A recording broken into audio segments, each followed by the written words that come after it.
Olá, que Deus abençoe você. Mais uma vez estamos aqui para dar continuidade a essa meditação. Hoje, Evangelho de João, capítulo 18. Estamos lendo a Bíblia em ordem cronológica. Se você tem gostado, dê o seu gosto, partilhe o vídeo. E como sempre, a oração ela tem que vir em primeiro lugar porque apresentamos ela a Deus e pedimos que o Espírito dele também nos inspire e fale conosco. Meu Deus, o teu Espírito Santo é o nosso guia eterno aqui na terra. E peço que o Senhor nos abençoe, abrindo e dando entendimento a essa palavra. Fale conosco. Amém. Evangelho de João, capítulo 18, versículo 1. Tendo Jesus dito isto, saiu com os seus discípulos para além do ribeiro de Cédron, onde havia um jardim, no qual ele entrou e seus discípulos. O comentário diz o jardim. A história do ser humano começou no Éden, o jardim de Deus. Mas ali o primeiro Adão desobedeceu e com a sua queda entrou a morte na terra. Com a desobediência do homem, consequentemente, entrada do pecado no mundo, Satanás usurpou a autoridade que antes era do ser humano. Além disso, roubou a paz, a tranquilidade e, sobretudo, a amizade entre a criatura e o Criador.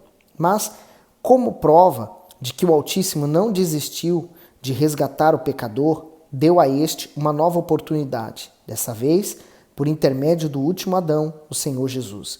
O apóstolo Paulo fala isso em Romanos 5, 17 e 18, porque se pela ofensa de um só a morte reinou, por esse, muito mais, os que recebem a abundância da graça e do dom da justiça reinarão em vida por um só, Jesus Cristo.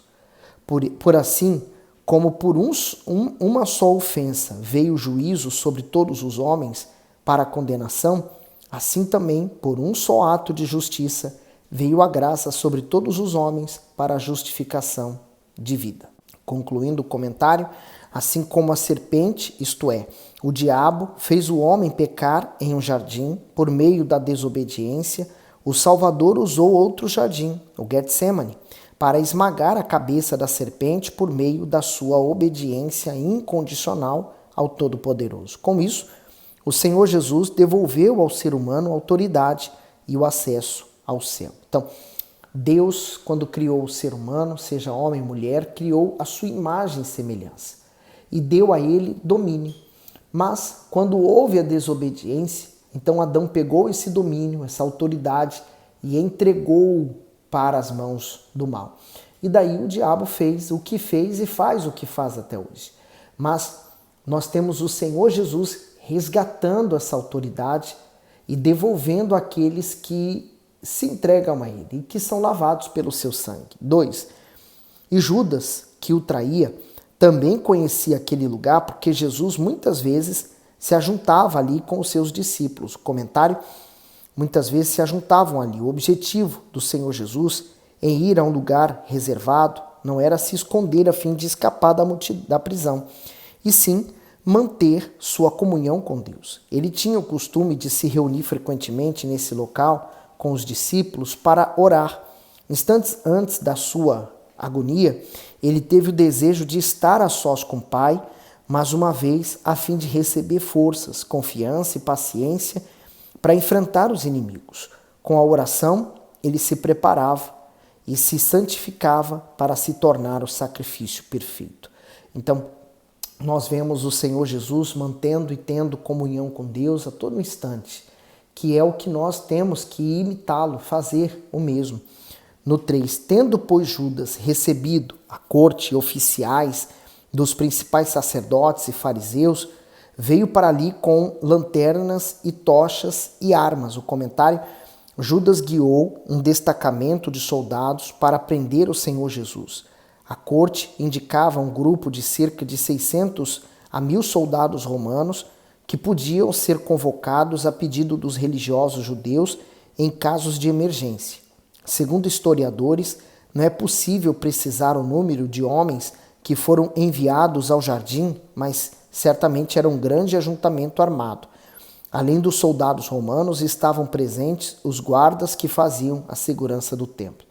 Eles temiam que os próprios discípulos do Senhor Jesus pudessem ter uma reação má, né? E o próprio Senhor Jesus, é claro. Então eles foram todos armados para uma guerra. 4. Sabendo, pois, Jesus todas as coisas que sobre ele havia de vir, adiantou-se e disse-lhe: a quem buscais?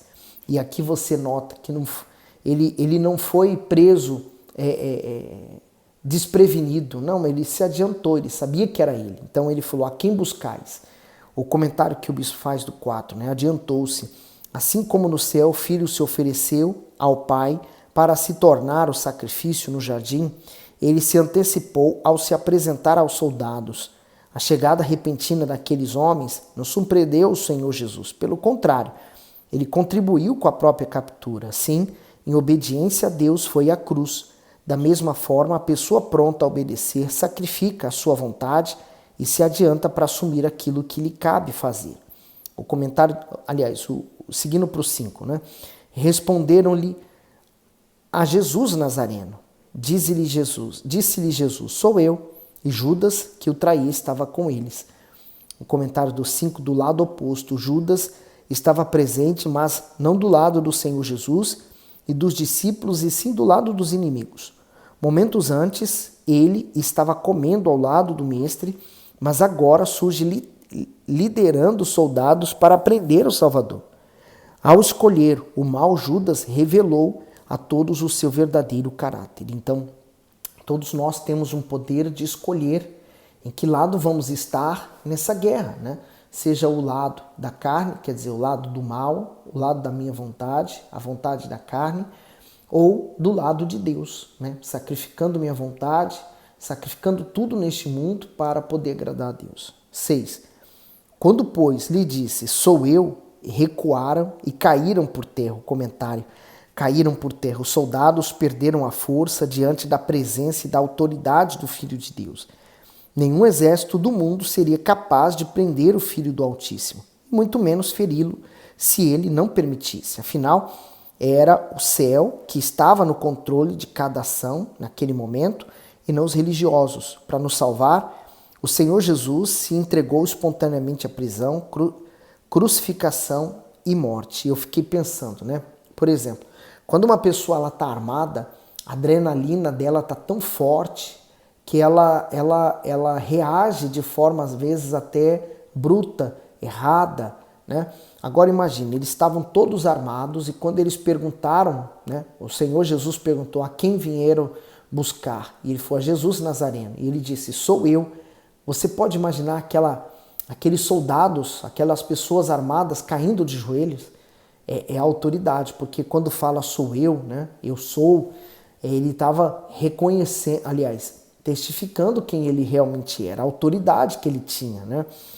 E no 7, tornou-lhe, pois, a perguntar, a quem buscais? E eles disseram, a Jesus Nazareno. Jesus respondeu, já vos disse que sou eu. Se, pois, me buscais a mim, deixai ir estes, para que se cumprisse a palavra que tinha dito, do que me deste, nenhum deles perdi. Então Simão Pedro, que tinha espada, desembainhou-a e feriu o servo do sumo sacerdote, cortando-lhe a orelha direita, e o nome do servo era Malco. O comentário do 10 diz, Malco, com o intuito de defender o Senhor Jesus e provar sua lealdade, Pedro lança a mão da espada e fere o criado do sumo sacerdote. Sua ação impensada, imprudente e equivocada evidencia o quão despreparado espiritualmente ele estava. Aparentemente, Pedro se mostrou zeloso, mas ao usar a espada, revelou-se apenas um homem impulsivo. Afinal, momentos depois, ele iria negar o Senhor ao ser questionado por alguns criados. Assim, sua atitude e sua intenção foram reprovadas pelo Salvador. Você quer mostrar zelo por Deus? Então busque a natureza dele para que as suas reações também não sejam carnais e insensatas. Por isso que o Senhor Jesus havia dito, né, que a carne é fraca, mas o espírito tem que estar pronto, tem que estar forte. 11. Mas Jesus disse a Pedro, põe a tua espada na bainha. Não beberei eu o cálice que o Pai me deu? O comentário do 11 diz, o cálice simbolizava toda a agonia pelo qual o Senhor Jesus iria passar. E foi com a finalidade de bebê-lo que ele veio ao mundo. Beber o cálice era uma expressão usada para se referir à capacidade de suportar aflições. Por esse motivo, O Senhor não resistiu à prisão, posterior sacrifício, mas se apresentou aos soldados, suportando tudo em silêncio. Diante disso, ao ser conduzido como cordeiro ao matadouro, ele assumiu as Escrituras. Ao beber o cálice da ira de Deus, guardado desde o princípio, desde o primeiro pecado do homem, o Filho pagou a pena máxima de todos os pecados da humanidade. Por essa razão, precisou se separar temporariamente do Pai. No 12, então a corte e o tribuno e os servos dos judeus prenderam a Jesus e o amarraram. E aí eu fico pensando, né? Malcolm com certeza deveria ter os seus objetivos, ele deveria querer seguir uma vida sacerdotal e era muito importante que ele não tivesse nenhum defeito, né? Normalmente a unção que é feita é nas duas orelhas, a unção com óleo era feita na orelha direita, no dedo indicador direito e do pé. Então, com esse respeito, e ele perdendo a orelha direita, ele perderia também a oportunidade de servir ou continuar servindo. No 13, e conduziram-no primeiramente a Anás, por ser sogro de Caifás, que era o sumo sacerdote daquele ano. Ora, Caifás era quem tinha aconselhado aos judeus que convinha que um homem morresse pelo povo. Comentário: Anás e Caifás, aquela época, era marcada por grande corrupção no ofício sacerdotal. Aqueles que presidiam o serviço sagrado não eram escolhidos por Deus, e sim pela influência e pelos interesses pessoais. Anás mantinha o prestígio e o status. Por isso, monopolizava as decisões, mesmo depois de ter sido deposto do cargo por Roma. Quem ficou em seu lugar foi Caifás, seu genro, que inconscientemente previu o que iria acontecer. Convinha que um homem morresse pelo povo. Assim, até a boca de um ímpio, que não possui entendimento espiritual algum, foi usada para cumprir as profecias. Mesmo quando o diabo pensa que está no controle, sua função não é outra senão a de um mero coadjuvante dos feitos soberanos do Altíssimo. E aí entra a política, né? Entra o poder, entra o que eles tinham, que eles achavam tão sagrado, né? Eles perderam então a Deus, trocaram Deus pelo poder que eles tinham. Assim, há muitas pessoas no mundo, por exemplo, que não querem vir à igreja, mas não por contra ou algo contra a igreja, mas é porque elas não querem deixar de viver a vida que elas têm. Elas não querem ter regras, disciplina, elas não querem ouvir que o que elas fazem está errado, então elas preferem nem ir. Há aqueles que vão, sabendo que está tudo errado, permanecem no erro, mas permanecem indo à igreja, né? A Bíblia chama esse tipo de pessoa de hipócritas. É a hipocrisia. Mesmo sabendo que está errado, continua praticando. Mas a igreja é lugar de pessoas imperfeitas, pessoas cheias de defeito. Então, se você é uma pessoa cheia de defeito, pecados e falhas, a igreja te recebe de braços abertos. 15. E Simão Pedro e outro discípulo seguiam a Jesus. E este discípulo era conhecido do sumo sacerdote e entrou com Jesus na sala do sumo sacerdote. Então, com certeza, esse outro discípulo é o próprio João que está escrevendo, né? Ele é que estava com Pedro e ele acompanhou Jesus até o final.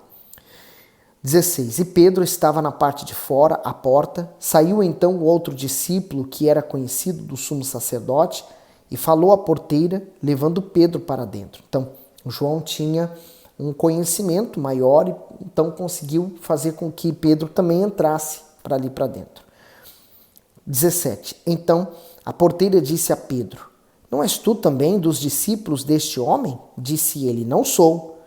O comentário não sou. Pedro poderia ter fugido como os demais discípulos, mas preferiu seguir o Senhor Jesus de longe. Porém, um simples confronto com a porteira da casa do sumo sacerdote foi o suficiente para que o medo atropelasse sua fé e a sua coragem. Instantes antes, ele havia ouvido as mais profundas palavras do Mestre. Ao participar da Santa Ceia e presenciar a mais íntima oração dele, mas nada disso o impediu de tropeçar 3 vezes seguidas. O que fez Pedro errar não foi o ambiente hostil ou qualquer outro fator externo, mas a falta do batismo com o Espírito Santo, que é quem promove uma fé sólida no ser humano. Isso mostra que quando os problemas predominam, a fé não se sustenta se estiver alicerçada apenas em boas intenções. Da mesma forma, muitos têm caído espiritualmente porque fundamentam a vida na autossuficiência, nos conhecimentos bíblicos, nas emoções ou na mera frequência à igreja e não na palavra de Deus. E olha que o Senhor Jesus já havia advertido a Pedro que isso iria acontecer, estava agora acontecendo. E ele então negou a primeira vez. Quantas pessoas também, elas seguem Jesus também assim, como ele está aqui, distante, né? Meio distante do Senhor Jesus, né? Aquele cristão meio barro, meio tijolo, né? Ele não decidiu ainda que lado ele está. No 18, ora, estava ali os servos e os servidores que tinham feito brasas e se aquentavam porque fazia frio. E com eles estava Pedro, aquentando-se também. E o sumo sacerdote interrogou Jesus acerca dos seus discípulos e da sua doutrina. Jesus lhe respondeu, eu falei abertamente ao mundo. Eu sempre ensinei na sinagoga e no templo, onde os judeus sempre se ajuntam, e nada disse em oculto. Para que me perguntais, por quê? Para que me perguntais a mim? Pergunta aos que ouviram o que é que lhes ensinei. Eis que eles sabem o que eu lhes tenho dito. E o Senhor Jesus disse isso para eles porque eles estavam fazendo isso tudo à noite, quando ninguém estava vendo, em oculto, né? Escondido. Porque isso que eles estavam fazendo, primeiro que era ilegal, era proibido. 22. E tendo dito isto, um dos servidores que ali estavam deu uma bofetada em Jesus, dizendo, assim respondes ao sumo sacerdote? O comentário diz, pergunta aos que ouviram. A resposta do Senhor Jesus ao sumo sacerdote foi adequada e de modo algum desrespeitosa, como julgou o guarda. Mesmo assim, por não tê-lo compreendido, o guarda desferiu-lhe uma bofetada para que expressasse reverência ao religioso. Dessa forma, homens injustos e gananciosos julgavam aquele que é perfeito e santo, mas tudo isso fazia parte do sacrifício do Cordeiro de Deus, ser abandonado por todos, até mesmo por seus discípulos, além de desprezado, torturado e morto, era plano do Altíssimo para ele. Por isso também acredito que é plano de Deus quando nós passamos por lutas, privações, dificuldades. Deus permite para que a nossa fé não fique criança, né? Mas ela venha a amadurecer. 23. Respondeu-lhe Jesus, se falei mal, dá testemunho do mal. E se bem, por que me feres? E Anás mandou amarrar ao sumo sacerdote Caifás. Bom, tudo isso está acontecendo na noite de quinta-feira, né? Jesus foi preso, agora está sendo esbofeteado, está na casa de Caifás e nós vamos ver o desenrolar de toda essa história daqui para frente, né? Tudo isso começou na quinta-feira e na sexta-feira era preciso correr com todos esses julgamentos porque a partir das 6 da tarde inicia-se o Shabat, que vai das 6 até as 6 da tarde do sábado. Então, nesse período, nenhum judeu faz nada. Então, eles queriam fazer tudo depressa, né? Crucificar logo o Senhor Jesus na sexta-feira pela manhã, despachar aquele assunto, né? Para que eles pudessem ir para o Shabat tranquilamente. E fazer a Páscoa deles, celebrar a Páscoa. Mas mal sabiam eles que eles estavam fazendo a maior de todas as Páscoas, a libertação de todos nós. Graças a Deus. Que Deus abençoe você até o próximo vídeo.